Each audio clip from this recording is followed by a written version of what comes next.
Welcome to Influential Entrepreneurs, bringing you interviews with elite business leaders and experts, sharing tips and strategies for elevating your business to the next level. Here's your host, Mike Saunders.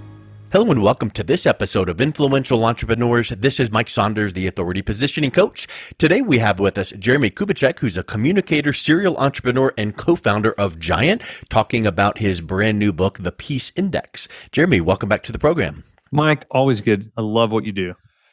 Thank you. And I followed your work, and it's just amazing what you do and the reach you have. And so I'm excited about this book and the topic because, wow, how timely. And you know what? We could say this topic of peace is timely 10 years ago, 20 years ago, 15 years ago, 14, 13, 12. It doesn't matter what the world is going through because we can pinpoint and point our finger at whatever. Right? I mean, 9/11, the economic crash, COVID, it doesn't matter because it just seems like there's always something popping up that we need to be reminded how to take a breath and focus on some peace. So give us a little bit of background on what was going on to make you think now's the time to write a book on peace. Well, you know, you're right what you say, but what's really interesting, Mike, is there's the number of assessments that have come out. The Global Sadness Index from Gallup. Has gone up to the highest level in the history of it, and it's been like a 65-year polling. You have you've got the amount of antidepressants being prescribed has gone up to an all-time high. So counselors are saying they've never ever experienced what's going on in mental health, and so you go, yeah, you know, we've had 9/11, we've had wars, we've had all these things, and yet for whatever reason, and I could probably predict and go, it's a culmination of technology and social media mixed in with media control and clickbait, sound bites, mixed in with marriage, family dynamic, mixed in with financial, on and on. Financial. Yeah. So the whole message, Wiley came to me, my publisher, and they said, can you write a book in 30 days? We really think that we need peace done. This was in May. And I was like, yes, I can. Because I teach it. This peace index, it's in me, and so so I did. I wrote it in 18 days, and we finished it. Then we did all the editing for a couple of months, and then it's out October 4th. And they felt like it was a perfect time with just the political unrest, the world chaos, and the theme and the idea of the book is maturity is the ability to develop inner peace when there is no external peace.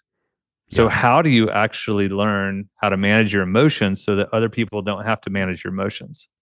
And that's the goal. And so you're right. There's always a need for it, but I think specifically it feels even more weighty right now.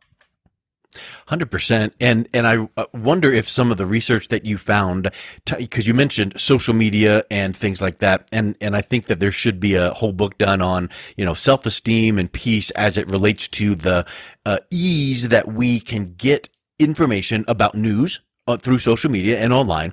But then also only people put, the good things on social media and here's how wonderful my life is. And then you look at that going, oh, wow. So that ties to the sadness index. So talk a little bit about what you found in your research, how social media and access to media that so quickly changes does have that impact on our self-esteem / peace. Yeah. So the idea of the book is that every person has a number over their head. It's like a circle. Some people are at 62, some people are 78, 84, whatever the number is. You have one, I have one over me right now. Anyone listening has one over them. And that number is shifting every day. It's just like it's like a polling, when they do polls when you're watching a political debate and the it's spiking up then going down. It's the same because we are affected by the people in our life. We're affected by our purpose, our lack of purpose in our life. We're affected by the place we live, our personal health. We're affected by provision or the lack of provision or what. So then social media affects all those things because you go, oh, look how much they must be making. This guy is got a side hustle and he's making 10,000 a month. How do I do that? I wish I could make 10,000. Oh, look at him, man. Or she looks in great shape. Why am I not in great shape? So because we can see so much more now we're being affected. It's like The consumeristic mindset, we're being controlled in ways which is affecting our level of peace. So now I might see something on social media that makes me feel bad about my purpose. Then my number goes down, or I get news on social media from something, monkeypox is blah blah blah spread, and now I'm affected by this external uncontrollable world. And that's a big component to what I've been seeing and noticing and observing. And it sounds so easy to say, oh, well, all you need to do is compare yourself to yourself. And are you better off this month than you were last month or last quarter? Because really that's the race that you're against is, are you improving personally, professionally, each day? Well, then when it's easy to say that, but it's hard to do and execute because we all tend to get drawn into that through, the undertow, like the currents of the ocean, like just pull us right in. And it is hard because we do want to stay connected because that's one of the things that social media and online does is it keeps us connected, but the dark side of it is connected, and then you then start comparing. That's right. Yep. And so the peace index, what it does is it helps you assess the whole goal is, where are you not at peace? Why are you not at peace? And then it's, can you control the controllables, or is it an uncontrollable? And it gives you then the opportunity to build your peace plan. Like what has to happen. If, in the case of place, I can't tell you how many people they have stayed stuck, or they've just been in a situation where they've not taken control over their home, and they have this lack of peace at home. When you're like, well, you can move, or you can remodel, or you can change. There's certain things you can change that affects your level of peace. Now, it's not the deep inner spiritual peace in those in those ways. Some cases, it's just a level of peace in my neighborhood, but it does affect the way you recharge. It affects the way that you think about your purpose and so forth. And so by giving them purpose, people, place, personal health, provision, giving them categories to look where unrest is, what happens is I'm now giving you the opportunity to assess it, do something about it, and create a game plan. And I think and that brings peace in and of itself. Yeah. Isn't it true that what you just said there makes me think of when you set your, let's say, goals for the year, and let's say that you actually re-look at them monthly, and that's wonderful. But once you get those goals set and dialed in, it's kind of like you go, okay, cool, I can do this, because it's kind of like this clarity. So same with a big project. Well, if we can say the end result is X, well, to achieve that we need to hit this, and this, and then you look at this week's task and it's like, oh, that's easy, I can do that. But you don't look at the full project. So once you kind of see, if I'm hearing you correctly, once you kind of see where you rate on that peace index and where the gap is, and then here's some thoughts on how you can take steps forward, that it would provide some clarity and a little bit more peace, because it's like, I can do that. Absolutely. And a big part of this is I actually have been working on managing my own emotions over the last couple of years. And in chapter 8, I have this process called Keeping the Peace. And it's basically it's a regimen on a daily basis if you want to actually get better at controlling the peace, not allowing you to be subject to unrest and chaos. So it's an idea of how do you conquer the chaos. And so I do a morning call-up session. I look for people of peace. At 5:30, I do an examine process. At night, I have this process over me before I go to sleep. I call it rest in peace, sleep, RIP. And it's a process, and it's a system to manage my own emotions. And it's been working. I've done it 2 years now, a little over 2 years. And virtually every day I'll do this regimen and exercise. And it's been unbelievable in helping me really just manage the things that I can manage. And that's really what I'm hoping for. I'm hoping that I can help people kind of find fulfillment and not be swayed by so many external things. What you just said reminds me of something that I was literally reading over the weekend, because I love reading books, A, and B, I love rereading books. And I grabbed the old Awaken the Giant Within by Tony Robbins from 1991, and I was reading through it, and it's one of these thick 450, 500-page books. And one of the things that he commented on was exactly what you just said on keeping the peace, because the word keeping gives the connotation of ongoing. So this peace index is not something like check, check, check. Okay, cool. I'm good to go now, right? No. So what Tony was talking about is, in NLP, he would go out and he would go boom, boom, boom, help people with some of these phobias. And then someone came up to him in one of his seminars and was like, hey, my phobia came back, or my smoking, or whatever that it was. And he was like, well, how long did it last? He goes, like 2.5 years. He goes, that's a spectacular. But then it made Tony think, okay, now I need to think about it as conditioning, ongoing. So once you handle these things, what is then the ongoing maintenance or conditioning to keep that peace? I think that ties right into what you're talking about there, because there is never the easy button. Right. No, that's right. And if you have tendencies to be affected, some people have a tendency to worry. And, I believe worry is the prayer of disbelief. And it's like you've allowed worry. If it goes inside and it sets up shop, worry then has these consequences that are very, very negative to families, to yourself, to your health. So it's then, if you know that's about yourself, then go, when does it happen and why does it happen? And what can I trade up? What can I change and do differently? Which then has a different consequence. So I think for me, having, our business we coach, we work in about 115 countries. We have about 850 consultants and coaches in the GiANT world. And after licensing and certifying so many people and watching them do this work, it's so simple. It's almost base level.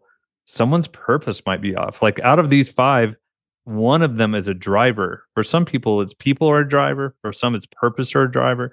So if you know what your driver is, and if it's off, everything will be off.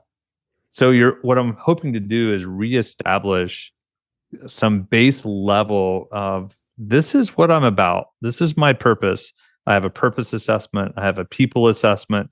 I have a place assessment. In each one of the 5, there's an assessment too, because I believe this, Mike, and I think you'll agree, is most people are generically whining. They generically whine, but they don't specifically solve. And once you make things specific, you can do something about it. But if you keep it generic, then it's like, golly, man, work, my boss, I can't. And that generic whining drives me crazy. Because you're just complaining from a distance, you're whining from a distance, but you're not drilling down into the specificity of, you know what, in thinking about it, it really is this aspect. And hey, boss, I've got this idea. If we could change this and improve that and tweak this, I bet we could. It's the problem that too many times people sit on the sidelines and point and complain, but yet let's roll up our sleeves and get her done. That's it. And it really ties into something I was thinking about that you were saying. People need to realize that you get impacted positively or negatively by external forces, and it's how you interpret it. We know that. But then how do you determine the forces externally that you can actually change? Because could we change coronavirus? No. Could we change, the interest rates going up or down? No. But there's things we can change about how we handle that. And then there's things we can change internally about, interpersonal relationships or financial peace or all these things. So what do you do, or how would you recommend people to determine what are the things they can change and what are the things they can't, and then to let the things they can't change kind of go, but then deal with it? And that is the process of the Peace Index, the book. It basically gets people to that level. You take an assessment for each one of them. So like, let's go people. This is a dangerous one because you got to be careful. You don't want to show people your list. But it basically, you take your top 10 people in your life and you assess them and you talk through, and there's a process I go through. Is it moving up, sideways, or down? Why is it that percentage or that level? Is it a have to or want to? And you go through this process to go, now, is there anyone here that you need boundaries for? Or so far as it depends on you to be at peace with that person, what do you need to do to encourage them or help them get to the next level? And so there's this process and journey with each segment, if you will, so that you can get to the point where you can literally look at your number, and the goal would be long term, your number stays pretty steady. Instead of going up and fluctuating every single day off of every single emotional item that comes up, you stay steady at an 85 or an 88 or what have you, versus being swayed by so many external things. And when that happens, then people look at you and they go, there's peace in you. How do you do that? What is it about you? Because I don't have much peace in my life. And I do touch on mind, body, and spirit. There's a spiritual component, there's a mental component, a physical component, which then gets affected and by our levels of peace. So that's what I'm wanting. I'm wanting Mike to provide something that's not, this isn't new age, strange, weird, philosophic things. This is very pragmatic and very practical, but I'm trying to give people a tool and language that they can actually do something with. And then they can talk to their employees. They can talk to their spouse. They can talk to their kids. I've been doing this with my kids since they were 13 years old. Where's your peace index? Where are you today? And they tell me it's common language now. And so instead of saying, Mike, how are you? And you're like, yeah, good. You? I'm like, yeah, that didn't tell us anything. If I said, Mike, where's your peace index today? And you might go, I've been struggling with my purpose lately and I'm ... Well, now we can do something with it. And that's really the goal. Yeah.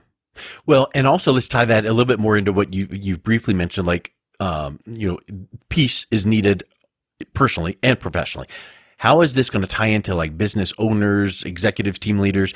Because are you envisioning that this could be part of like, the new, assessment, the DISC assessments and things like that, where it can tie in to go, okay, every one of these assessments have their place, but here's where the peace index could come in internally in your leadership team. Well, absolutely. First, peace is usually a taboo topic because people feel it's too personal. But the reality is the peace is the driver of performance. Inspired people inspire people. Yeah. And your mind, it relies on the fulfillment of your heart. If you're not fulfilled and if you have no peace, well, it's going to affect your engagement. So if you're an employer, you want your people as engaged as possible. So if you see that Tom is not working or it's not working like he used to, you think, well, he's just not, he's lost his fire. Like, no, his wife has cancer. He's not telling you. Or he's got an issue with his kid, or his neighbors are driving him crazy, or there's something else there. So peace affects everything you do every single day, which is exactly why we have to discuss it. Yep. So I'm in essence saying this, like, hopeless leaders, they're fearful and they're short-sighted. Hopeful leaders are optimistic and strategic. So if that's the reality, then we need to raise the level of peace, which raises the level of engagement, which raises the level of performance. And I know you will agree with this, but it almost sounds like that if the peace aspect, all of the factors that go into the peace index, if those are being worked on, then you go into the DISC and the high D and all these plate things. All of a sudden now, the rising tide raises all ships. And so maybe that dealing with this topic first or at the same time really does have a widespread kind of ripple effect. Yeah, absolutely. When we use the 5 voices, we created that content and we start with the peace index every time, because I might know your personality and wiring, but that still doesn't tell me what's going on with your person, their real life. The peace index equals real life. That's how so if I'm asking you, where's your peace index? I'm going, where's your real life at, Mike, right now? And if you're honest with me, you go, okay, you're having a conflict with a child or a situation at home or blah, blah, blah.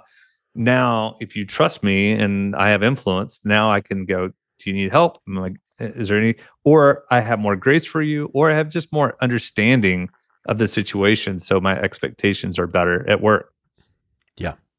Well, let's wrap up with this thought. You touched on it before, but I think that the biggest opportunity is when you see where you could be and where you currently are, and there's that gap. Well, what do you do about it? Well, I don't know. Right? You just tell me what to do. Well, that's where the keeping the peace comes in. So talk a little bit about that chapter, that piece of it, where it is, okay, here's what I do, here's what you can be doing, so that readers will take away from this, here's where I fall on the peace index, and now here's how I can improve each one of these sections. Yeah, so I'll give you 2 out of 4. There's 4 things. We won't have that much time to go through them. The first 2, the one I do every single morning is I do a call-up session. And the call-up session is I remind myself who I am every morning, which then affects my purpose. I basically go, Jeremie, you're like this morning. Hey, remember you're a freedom fighter. You're a liberator. I did a little exercise. I did a little Devo to it. I was getting my mind right for the day. Then I go off and kind of put on my superpowers. That sounds cheesy, but I'm like, I'm an encourager. I create things. I help people.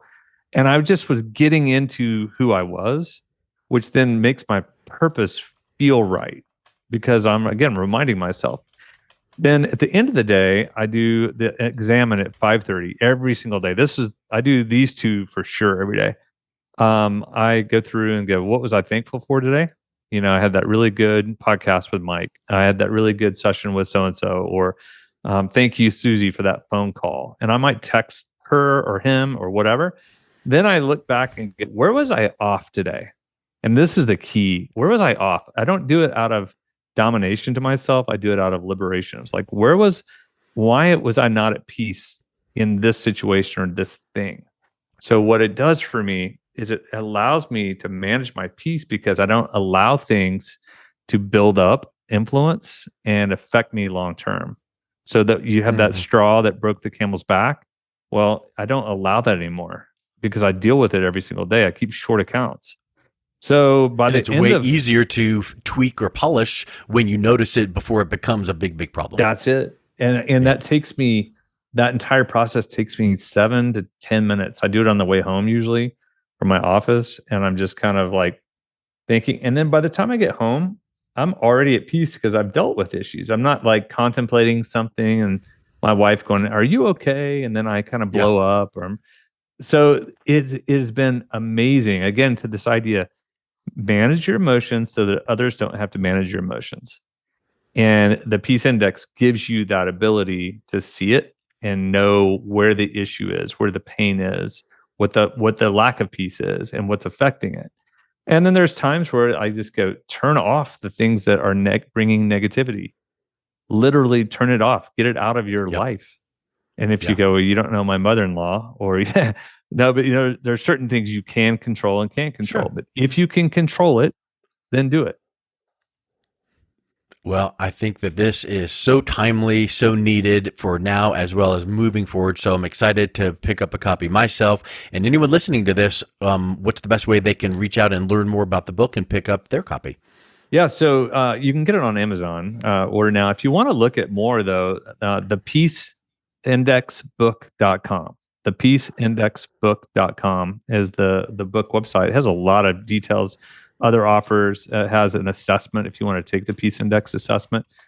So those are things you can do, or you can look at just jeremiekubicek.com. I do a lot of speaking on this. If you're interested, I'm on a little peace tour and starting now into first quarter of 23.